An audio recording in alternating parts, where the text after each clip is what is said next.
जय श्री राम। अब बिनती मम सुनहु शिव, जो मो पर निज नेहु। जाय विवाह शैल जहीं, यह मोहि मांगे देहु। लखन सिया राम, जय जय राम। फिर उन्होंने शिव जी से कहा, हे शिव जी, यदि मुझ पर आपका स्नेह है तो अब आप मेरी विनती सुनिए। मुझे यह मांगे दीजिए कि आप जाकर पार्वती के साथ विवाह कर लें। कह शिव यद्यपि उचित अस नाही, नाथ बचन पुनि मेटि न जाहि। सिर धरि आयसु करिए तुम्हारा, परम धर्म यह नाथ हमारा। शिव जी ने कहा, यद्यपि ऐसा उचित नहीं है, परंतु स्वामी की बात भी मेटी नहीं जा सकती। हे नाथ, मेरा यही परम धर्म है कि मैं आपकी आज्ञा को सिर पर रखकर उसका पालन करूं।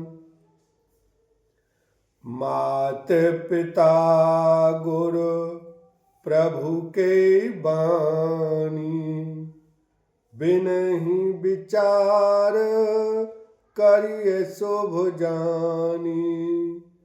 तुम सब भांति परम हितकारी, आज्ञा सिर पर नाथ तुम्हारी। माता पिता गुरु और स्वामी की बात को बिना ही विचारे शुभ समझकर करना मानना चाहिए। फिर आप तो सब प्रकार से मेरे परम हितकारी हैं। हे नाथ, आपकी आज्ञा मेरे सिर पर है।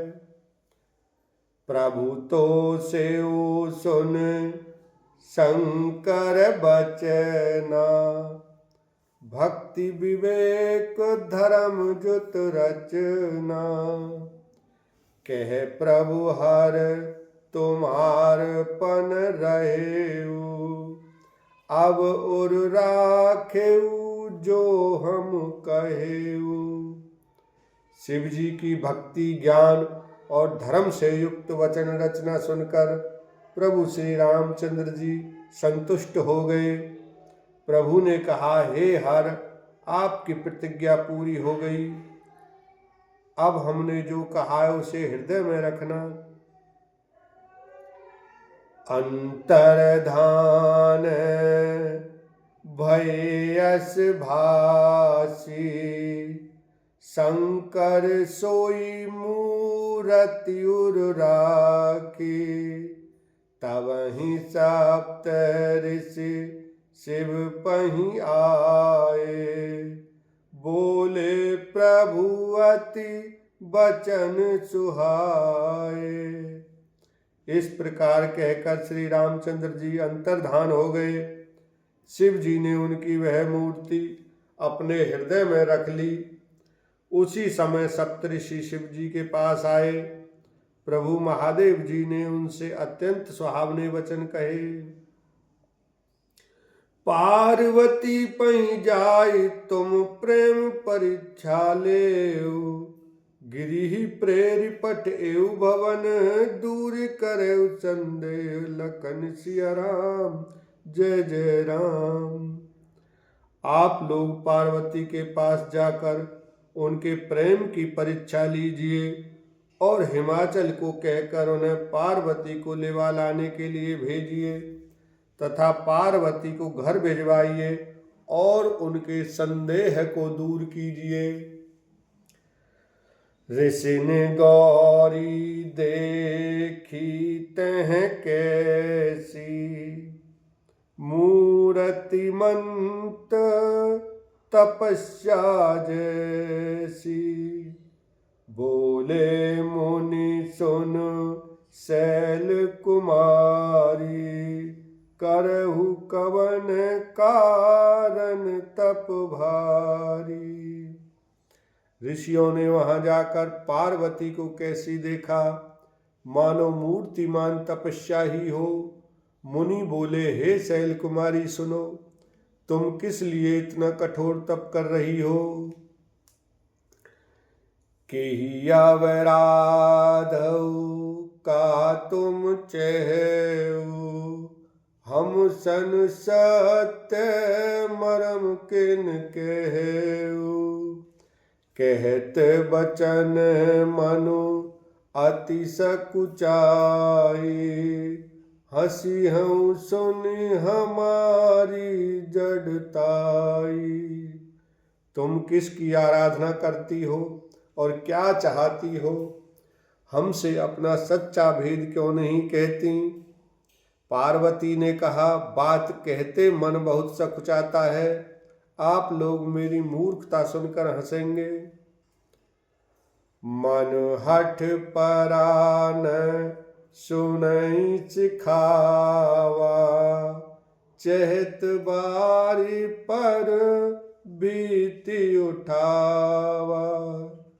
नारद कहा, सत्य सोई जाना, बिनु पंखन हम चहि उड़ाना। मन ने हट पकड़ लिया है, वह उपदेश नहीं सुनता और जल पर दीवार उठाना चाहता है। नारद जी ने जो कह दिया उसे सत्य जानकर मैं बिना ही पंख के उड़ना चाहती हूँ। देखे मुनि अभिवेकु हमारा, चाहिए सदा शिव ही भरतारा। हे मुनियों, आप मेरा अज्ञान तो देखिए कि मैं सदा शिव जी को ही पति बनाना चाहती हूँ।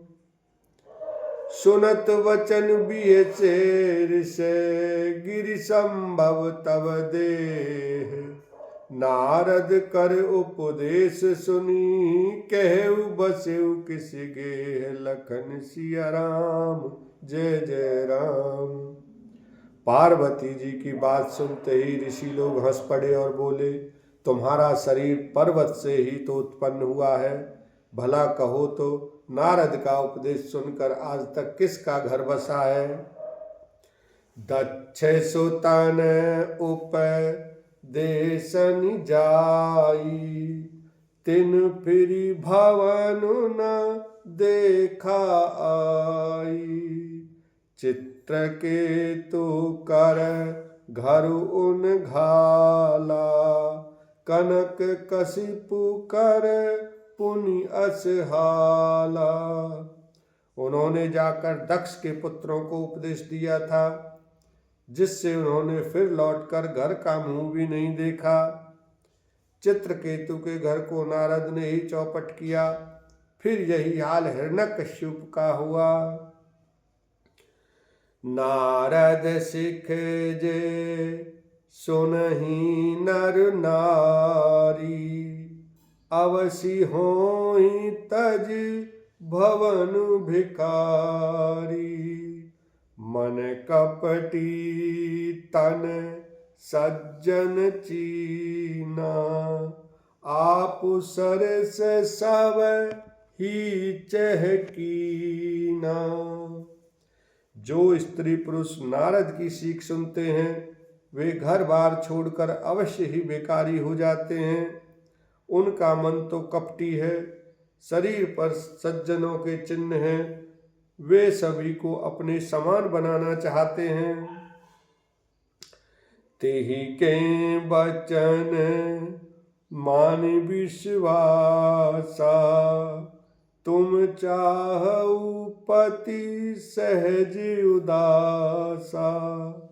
निर्गुण नीलज कुवेश कपाली, अकुल अगेह दिगंबर ब्याली।